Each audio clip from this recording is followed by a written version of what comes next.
Good morning बच्चों। जैसा कि इससे पहले वाले क्लास में हमने क्या देखा था, कृषि चैप्टर के 25 क्वेश्चन। ठीक है, तो अब इसी चैप्टर यानी कृषि ही चैप्टर का हम लोग क्या करेंगे, आगे के क्वेश्चन को देखेंगे और ये चैप्टर को खत्म करेंगे। तो चलिए शुरू करते हैं। तो क्वेश्चन नंबर 26 है, पकते समय गेहूं की फसल के लिए आदर्श तापमान क्या है। ठीक है, तो गेहूं की जो फसल है, याद रखेंगे जब इसको रोपा जाता है तो टेम्परेचर काफी कम चाहिए। ठीक है, और सूर्य प्रकाश अगर देखा जाए नामात्र कभी पहुंचे तो चलेगा। जब लेकिन इसकी कटाई होती है उस समय इसको टेम्परेचर क्या करना चाहिए, ज्यादा, ताकि पक जाए। ठीक है, तो टेम्परेचर याद रखेंगे कितना, तो 21 से लेकर 26 डिग्री सेल्सियस टेम्परेचर चाहिए इसको। ठीक है, कटते समय। तो अगला सवाल है, चावल की खेती मुख्य रूप से कौन सी मिट्टी में होती है। चावल की खेती कौन सी मिट्टी में की जाती है, तो याद रखेंगे चावल बोले, गेहूं बोले, या जो खाद्यान्न फसल मुख्य रूप से दाल वगैरह, ये सब अगर देखा जाए तो कौन सी मिट्टी में की जाती है इसका उत्पादन, तो जलोढ़ मिट्टी। ठीक है, उसके अलावा अगर देखा जाए तो हम इससे पहले देखे थे काली मिट्टी में किसका, कपास का। कहां से कपास, कहां से काली मिट्टी। ठीक है, पर्वतीय मिट्टी में कौन सा, तो चाय और कॉफी। ठीक है, चाय प्लस कॉफी का खेती कहाँ होता है, पर्वतीय मिट्टी में। लाल मिट्टी में कौन सा, तो लाल मिट्टी में याद रखेंगे तंबाकू की खेती, जिसमें प्रथम नंबर पे कौन है, आंध्र प्रदेश। ठीक है, चलिए अगला सवाल है, निम्नलिखित में से कौन सा राज्य भारत में चाय का सबसे अधिक उत्पादन करता है। तो आप लोग को पता होगा चाय का सबसे बड़ा उत्पादक राज्य कौन सा होता है, आसम। ठीक है, सबसे ज्यादा कौन उगाता है चाय, आसम। उसके अलावा अगर बोलेगा कॉफी या कहवा, ठीक है, तो कौन उगाता है, कहां से कॉफी या कहां से, कर्नाटक। चलिए अगला सवाल है, संसार के चावल उत्पादक देशों में भारत का स्थान कौन सा है। ठीक है, तो भारत का स्थान याद रखेंगे दूसरा नंबर पे है। प्रथम नंबर पे कौन है, तो प्रथम नंबर पे चीन था। लेकिन इस साल अगर देखा जाए ये परिवर्तन हो गया, यानी 2026 में हुआ ये है कि चावल के उत्पादन में पूरे विश्व में प्रथम नंबर पे भारत आ गया। ठीक है, और चीन क्या हो गया, सेकंड नंबर पे चला गया। लेकिन आप लोग का पहले वाला ही बुक रहा है, तो बुक वाला हमने चेंज तो किया नहीं है, तो आप लोग यही याद रखेंगे। ठीक है, कि चावल के उत्पादन में भारत क्या है, दूसरे नंबर पे, पहले नंबर पे कौन है, चीन। ठीक है, तो चाय के उत्पादन में विश्व में भारत का स्थान कितना है, तो याद रखेंगे चाय के उत्पादन में भी दूसरा ही है भारत। चावल बोले, गेहूं बोले, चाय बोले, ये तीनों में भारत दूसरा नंबर पे, अब पहला नंबर पे कौन है, चीन। ठीक है, चलिए अगला, निम्नलिखित में से कौन सी कृषि प्रणाली उस कृषि को दर्शाती है जिसमें एक ही फसल लंबे चौड़े क्षेत्र में उगाई जाती है। मतलब अगर देखा जाए तो काफी लंबा इलाका तक क्या होता है, एक ही फसल को उगाया जाता है, कोई अन्य फसल को नहीं उगाया जाता है। ठीक है, तो कौन सी कृषि प्रणाली, तो याद रखेंगे ये रोपण कृषि।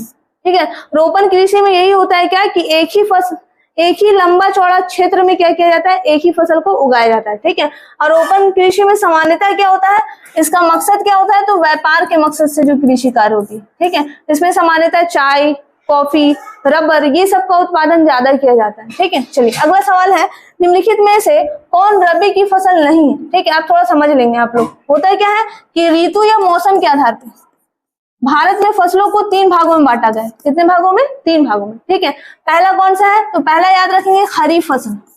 ठीक है, दूसरा कौन सा है, रबी फसल, और तीसरा कौन सा है, जायद। ठीक है, जायद को गर्मा फसल भी कहा जाता है। अब थोड़ा समझ लें, खरीफ फसल की अगर देखा जाए बुआई कब होता है, तो याद रखेंगे इसकी बुआई जून या जुलाई।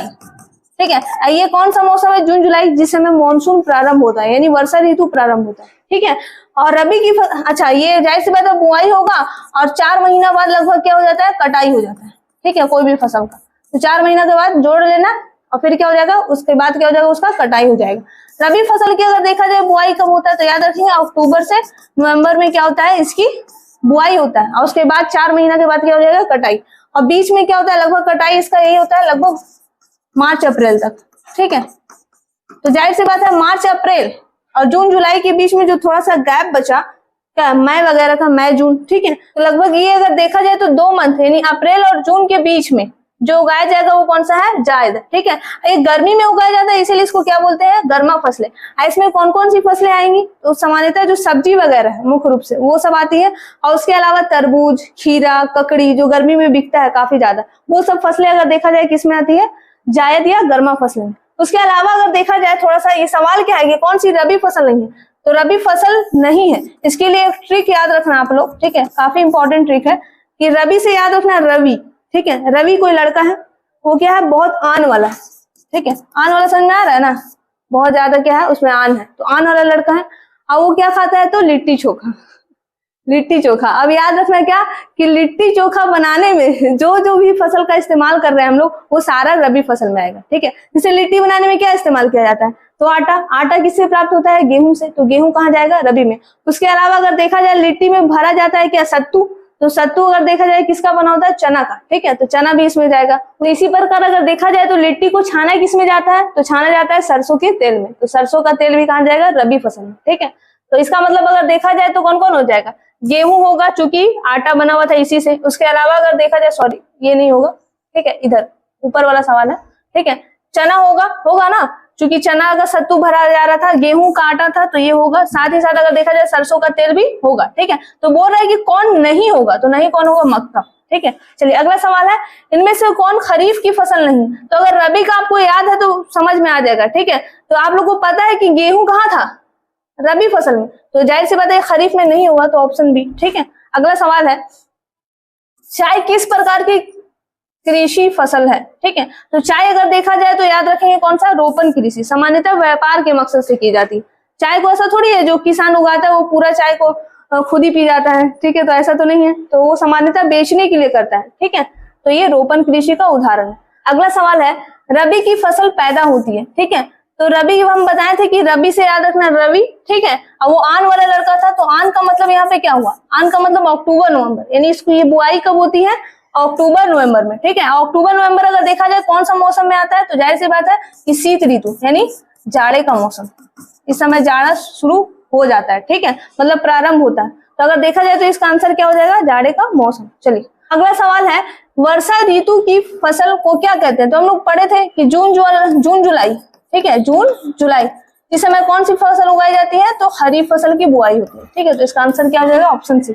अगला सवाल है, इनमें से कौन रबी की फसल है। तो हम लोग पढ़ चुके हैं कि चना, लिट्टी में क्या भर रहे थे, चना का सत्तू। ठीक है, चलिए अगला है कि किस फसल को सुनहरा रेशा कहा जाता है। ठीक है, कौन सा फसल है जिसको गोल्डन फाइबर कहा जाता है, ये सुनहरा रेशा। तो इसको याद रखेंगे आप लोग, जूट को कहा जाता है। ठीक है, चलिए अगला है कि किस फसल को उजला सोना कहा जाता है। होता ये है कि ये कपास को कहा जाता है पहले तो, और कपास का जो फूल होता है वो उजले रंग का होता है। ठीक है, इसीलिए इसको कहा जा रहा है उजला सोना। ठीक है, अगला सवाल है, भारत में किस प्रकार की कृषि की प्रधानता है। तो याद रखेंगे भारत में जीवन निर्वाह कृषि है। ठीक है, जीवन निर्वाह कृषि मतलब उतना ही फसल उगाया जाता है जिससे एक परिवार का क्या हो जाए, भरण पोषण हो जाए, मतलब जीने के लिए उसको फसल मिल जाए, उतना ही फसल उगाना। अब भारत में अधिकतर छोटे किसान हैं, इसीलिए अगर देखा जाए तो इसकी ही प्रधानता है। ठीक है, अगला सवाल है, जूट किस प्रकार की फसल है। ठीक है, तो जाहिर सी बात है कि जूट तो दलहन होगा नहीं, क्या दाल इसका बनाते हैं, रेशेदार होगा। क्या होगा, रेशेदार, क्योंकि इससे क्या होता है, रेशा बनता है,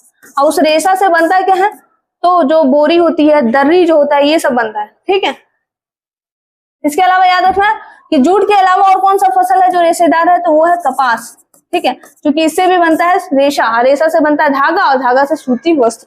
ठीक है, चलिए अगला है, निम्न में से दलहनी फसल कौन सी है। तो याद रखेंगे दलहनी फसल इसमें से मटर है। ठीक है, मटर दाल के अंतर्गत आता है। चलिए अगला है कि खाद्यान्न व चारा दोनों रूप में प्रयोग होने वाला फसल कौन सा, मतलब ऐसा कौन सा फसल है जिसका खाद्यान्न यानी खाने में प्रयोग करते हैं हम लोग, और चारा यानी पशुओं को देने में भी प्रयोग करते हैं, वो कौन सा फसल है। तो याद रखेंगे वो है मक्का। ठीक है, मक्का का प्रयोग किया जाता है इसमें। अगला सवाल है, निम्न में से कौन सा मोटा अनाज नहीं है। ठीक है, तो ऑप्शन तो इसमें है नहीं, तो याद रखेंगे मोटा अनाज कौन कौन से है, तो है ज्वार, बाजरा, रागी, ये सब मोटा अनाज होता है। मोटा अनाज सामान्यतः कम पानी में भी क्या हो जाता है, उग जाता है। तो आप लोग याद रखेंगे ज्वार, बाजरा, जौ, ये सब अगर देखा जाए, रागी, ये सब क्या है, मोटा अनाज। ठीक है, चलिए अगला सवाल है, विश्व में चावल का सबसे बड़ा उत्पादक देश कौन सा है।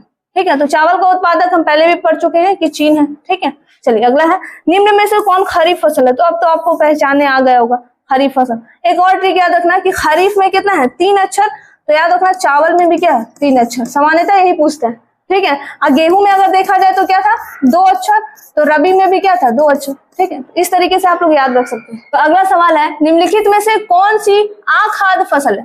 पहले तो समझे खाद्य फसल मतलब क्या। खाद्य फसल मतलब वैसा फसल जिसको हम लोग भोजन के रूप में इस्तेमाल करते हैं, और अखाद्य मतलब जिसका हम लोग इस्तेमाल नहीं कर रहे हैं। ठीक है, तो कौन सा इस्तेमाल नहीं करेंगे, तो जाहिर सी बात है कपास। कपास को खाते थोड़ी है, इससे सूती वस्त्र बनता है। ठीक है, निम्न में से कौन सी जायद की फसल है, तो हम लोग देखे थे जायद यानी गर्मा फसलें, गर्मा यानी गर्मी में जो उगता है, तो गर्मी में कौन सा मिलता है, जाहिर सी बात है तरबूज मिलता है, तो ऑप्शन सी क्या होगा, सही आंसर होगा। चलिए अगला है, निम्न में से कौन सी रोपण की फसल नहीं है, ठीक है, तो हम लोग देखे थे रोपण की फसल मतलब व्यापार के मकसद से, सामान्यतः अगर देखा जाए तो वो उगाता है किस लिए, बेचने के लिए, ठीक है, तो कौन सा इसमें से खाने के लिए प्रयोग किया जाएगा, तो खाने के लिए जाहिर सी बात है कौन सा होगा, गेहूं, ठीक है। चलिए अगला है, कर्तन दहन प्रणाली की कृषि को इंडोनेशिया में क्या कहते हैं, तो ये कर्तन दहन जो कृषि है ना, इसी को बोला जा रहा था स्थानांतरित कृषि, ठीक है, स्थानांतरित, हम लोग इससे पहले देख चुके थे स्थानांतरित कृषि यानी झूम की खेती, ठीक है। इसको इंडोनेशिया में क्या कहा जाता है, तो याद रखेंगे इसको इंडोनेशिया में लदांग कहते हैं, ठीक है। तो ये चैप्टर हो चुका है खत्म। आप लोग कमेंट में जरूर बताएं, अगर कुछ दिक्कतें हो रही हैं तो कमेंट जरूर करें, ठीक है। तब तक के लिए धन्यवाद।